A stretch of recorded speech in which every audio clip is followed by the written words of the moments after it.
સાત ભાઈ અને બહેનની કથા.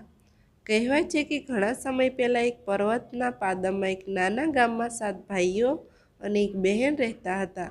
આ પરિવાર ખૂબ ગરીબ હતો, પણ એમનો પ્રેમ અને સન્માન અદ્ભુત હતું. તેમના માતા પિતા વહેલા જ સ્વર્ગ સિદ્ધ થઈ ગયા હતા અને તેમના આગ્રહ મુજબ ભાઈઓએ બહેનની સંભાળ લેવાનો વચન આપ્યો હતો. ભાઈઓ પોતાનું જીવન ચલાવવા માટે ખેતરમાં કામ કરતા અને બહેન ઘરકામ સંભાળતી હતી. બહેન અત્યંત સંસ્કારી અને કર્તવ્યનિષ્ઠ હતી.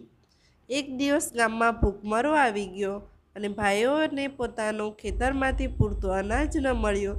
તે લોકો ભણેલું છે કે દૂરના પર્વતમાં એક મહાન સાધુ રહે છે, જેની પાસે દરેક સમસ્યાનો ઉકેલ છે. સાત ભાઈઓએ નક્કી કર્યું કે તેઓ સાધુને મળવા જશે.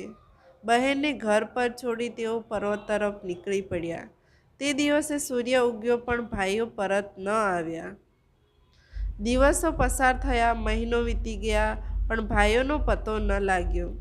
બહેન દરરોજ તેમના માટે પ્રાર્થના કરતી, પરંતુ ભાઈઓ પરત ન આવ્યા. આખરે ભાઈઓની યાદમાં બહેન પણ તે જ પર્વત તરફ નીકળી. તે અહીંથી કંઈક આશા રાખી રહી હતી કે કદાચ સાધુ પાસે તેના ભાઈઓ છે. કહેવા પ્રમાણે તે પર્વત પાસે પહોંચતા તે બધાને ખેતરમાં ઓખાવા મળ્યું.